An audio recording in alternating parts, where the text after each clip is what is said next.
gathered here today to address some ways to address unity in Gloucester County. Thank you all for joining us. My name is Dr. G, and we have here on our panel today Pastor Ken, Pastor Doug, Laquan, Pastor Mike, and Pastor Jennifer. So I'm going to start out with a question. We're just going to be talking casually here and hope you enjoy it. And this is not going to be the last one, so stay tuned and look forward to seeing us again. Maybe some different faces, maybe some of the same. So how do you feel about this question? How do we comfort indifference? Laquan, can you start us off? Yeah, so I believe that we confront indifference really with action, right? When we look at just the gospel from a theological standpoint, we see that God, he confronted this divide that we have, and he sent his son into the world to do that. And so we see as the essence of the gospel, there is this sense of action, right? John 3:16, for God so loved the world that he gave his son. And so we see God not just seeing the world in its brokenness and passivity, but he was active. He loved, and so he gave. And so in the same way that if we see indifference in our community, we should actively engage in the same way that God engaged with us. So I would say that to speak up and to act in the midst of indifference and division is really the outworking of the gospel itself. So we confront indifference by action. Pastor Mike, do you have something you can add to that? As God acts out of his nature, and his nature is defined by us in several scriptures in the Old Testament. Psalm 89:14 says, righteousness and justice are the foundation of your throne. Faithful love and truth go before you. So God's love and truth goes before him in all ways. Later on, it says in Isaiah 59:14, justice is turned back and righteousness stands far off. For truth has stumbled in the public square, and honesty cannot enter. God is a God of justice and righteousness.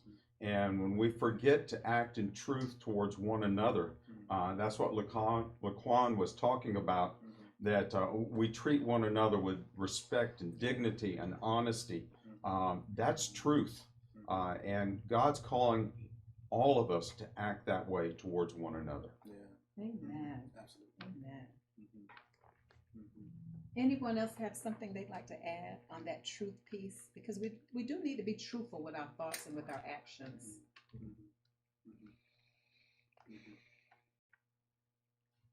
You know, I think,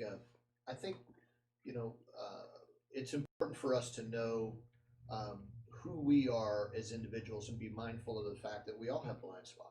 Yes. That we all have things about ourselves that may communicate something other than what we would hope, So listening is a big part of that. I'm a preacher, and preachers are addicted to telling. Yes. And so we like to tell, we like to talk a lot and listen little.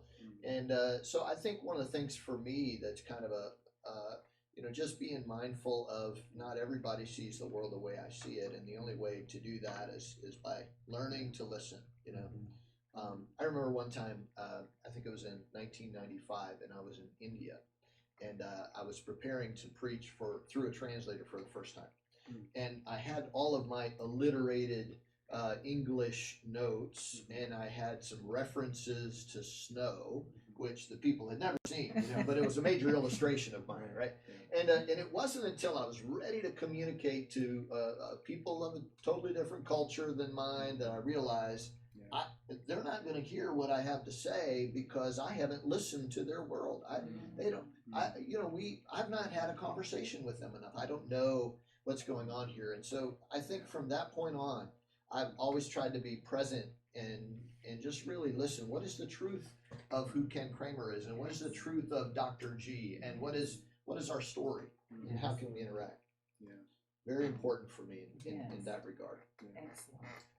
Now I think there's something so important about listening to one another, right? Because we are all made in God's image. That's right. I think that is just the cornerstone of why we even have these talks. Right. Because if you're made in the image of God, therefore, by definition, you have value. That's Yes. right. You have this intrinsic, inherent value Exactly. as a fellow image bearer. And when we see racism in the world, and we see division, and we see violence of all kinds, we mar the holy image, and we mar the image giver himself. And so I would love to see us just embrace that. No matter who you are, no matter where you are, you Yes. bear the image of God. Yes. And so, because we bear God's image, we should love and protect and value that, and even how we approach conversation, because we're speaking and having talks with fellow image bearers. And so, therefore, my words carry love, they carry grace, they carry hope, simply because the cornerstone is that we were made in God's image, and you're valuable, and you should be cared for and protected across the board. Yes. Let me spin off on that, if I might, for just a second. The Apostle John, in his letter, says, how can you say you love God, whom you haven't seen, and hate your brother, whom you have seen? I did last week. I did a word study on the Greek word hate, misa, and it says to love less. That's another definition of hate, is to love less. So there are people I love, but how can I love someone else less when they are made in the image of God? You know, and I think it is so important, like you said, to listen, to hear the people, the heart of people that we're speaking to, talking to, delivering to. And so that listening piece is important. And I thought about this, the fact that we are reminded so often that we have 2 ears and 1 mouth. That's right. So That's we right. should listen more. Yeah. So anyone else have anything on that listening piece?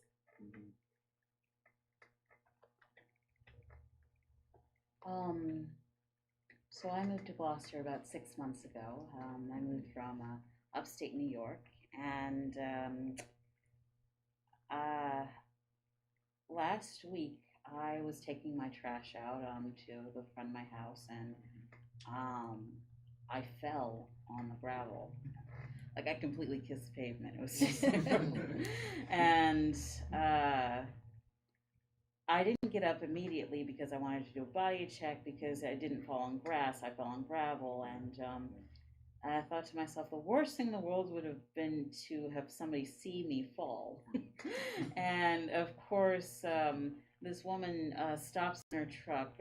She's in a truck, she stops, she gets out, she's like, "Ma'am, are you all right?" And another person drives by, and he's like, "Ma'am, is she all right?" And the people are carrying this trailer, stopping like, "Are you all right?" And there's like 6 people are like asking me if I'm all right while I'm on the ground, because I can't get up quickly. And I said, yes, I'm fine. And I get up and I walk back to my house, and I clean myself up, and maybe a few minutes pass, and I see this light in my house, the windows of my house, and I was like, oh, maybe my neighbor went and walked the dog.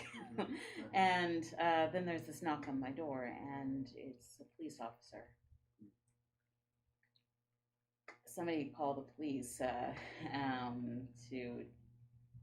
check on me, because they saw me walking into this house that I'm renting. And I said, "Yes, officer, is everything right?" All right. And he's like, "Yeah, somebody fell and they walked around this house, and we just wanted to make sure that person was okay." Now, I've told that story to multiple people, and depending on the audience, typically if it's a white person, it's like, "Oh, well, that was very nice of them. It was a welfare check, and they were just your neighbors are so very kind, and they're worried about you." But if I tell that story to my friends and family who are Black, they're like, "You said everything right, because you're talking to me right now, and nothing bad happened to you." And that's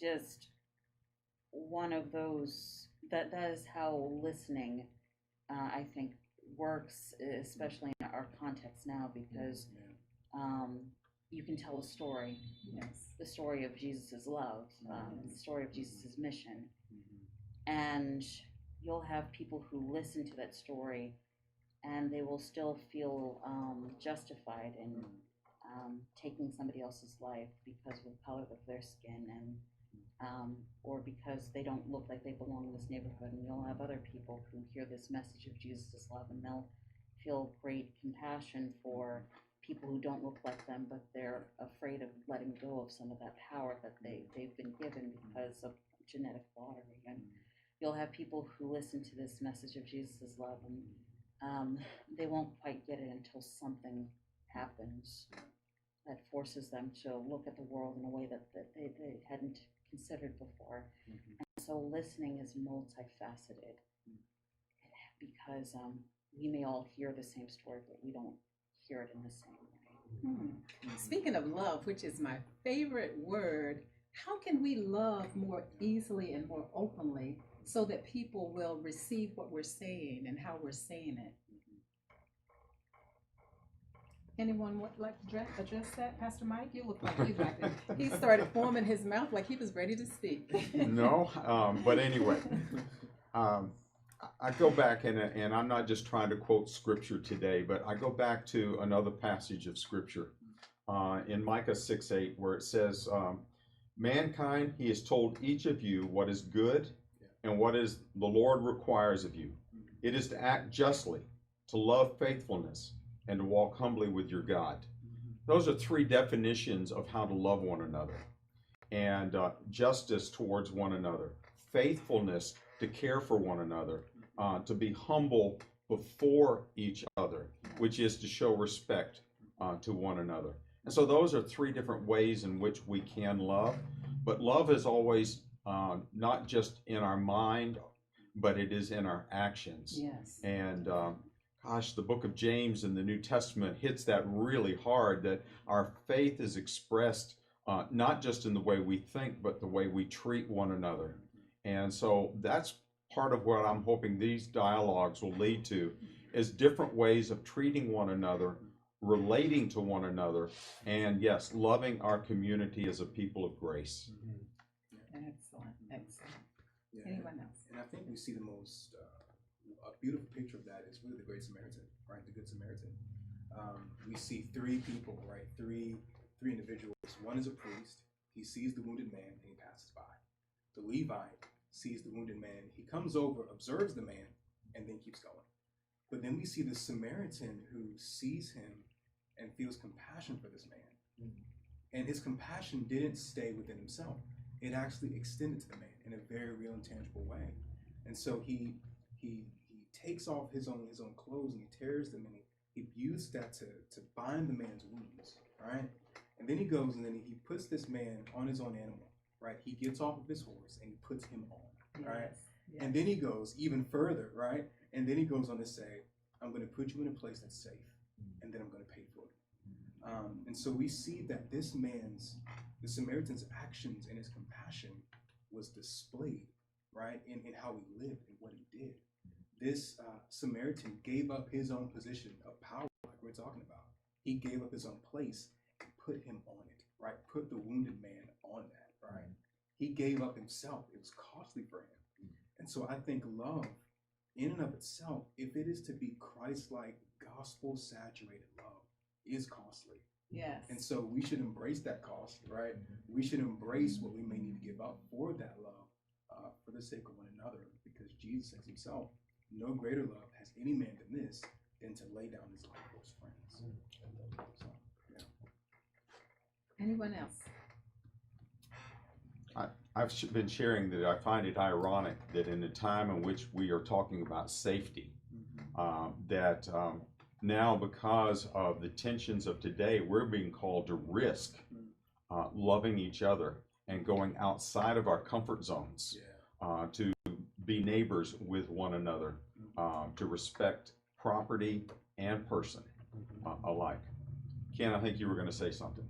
Well, I'm just in a practical sense, I think showing love toward one another and listening happens very easily around food. Yeah. Yes. I had one preacher say, food is people glue, and even, I believe it's Luke chapter 10, but when Jesus sends out his disciples and he tells them to go into a new town, and part of the instruction is find a man of peace, say peace be unto this house. If there's a man of peace there, your peace will rest upon it. But then he says, eat what's set before you. Don't move around. So, so it's been my joy to share the gospel in a number of different places in the world, but it's the food. It's It's the pho in Vietnam. It's, you know, it's the rice in Thailand. I had some things in Vietnam. I don't know what they were. I thought it was chicken. I thought it was chicken, but it had 4 legs. And I was like, it's not like any chicken I've ever seen. And, but you know, even in the scriptures in Paul's instruction to Timothy for elders, they had to practice hospitality. Yes. They, you know, it's one of the things, and so I think it needs to be a hallmark in our lives. You know, that we've got to be people who are have you know, big tables, you know, and we welcome people around our table, right? So, and I don't mind food either. So, so there's a perk that goes along with it. But I think it's the human thing to do, Yes. right? When we sit and we eat together, we say, life ought to go on. Yes. And we can do life together because we can sit at a table together, Yes. and we can recharge for another day. You know? Well, I think we're recognizing the fact that segregation didn't end with the abolition of the Jim Crow laws. Right. Or the integration of the schools. We right. still live in segregated communities, segregated churches. We each have our own silos, and we very rarely get out of those silos. And so hospitality is one way to do that, where we actually sit down and break. Right. Yeah, absolutely. I think because also we see this, again, even theologically, right? Why do we come to the Lord's table, right? We come to the Lord's table because it is the place where God says, I'm not just going to save you, but I'm going to give you a place. Yeah. I'm going to give you a seat. Oh, that's good. And so even Identity. even in the Lord's table, we see this place of communion. That's why we call it communion, right? We share this intimacy with God at this table because it is Christ giving his life for us. And so he says, you have a seat at the table. You have a place to commune. I want to be close to you and fellowship with you. And so I think there's something even theological in the Lord's table that says, if God shares the table with us, then we should share tables with one another. So, Speaking theologically, Pastor Doug, you had mentioned something about the word protests. Can you maybe share that with us, and what does it mean? Yeah, there are protests going on this weekend, and if you go back to the original meaning of the word protest, it comes from 2 Latin words, pro and testare, which is an infinitive.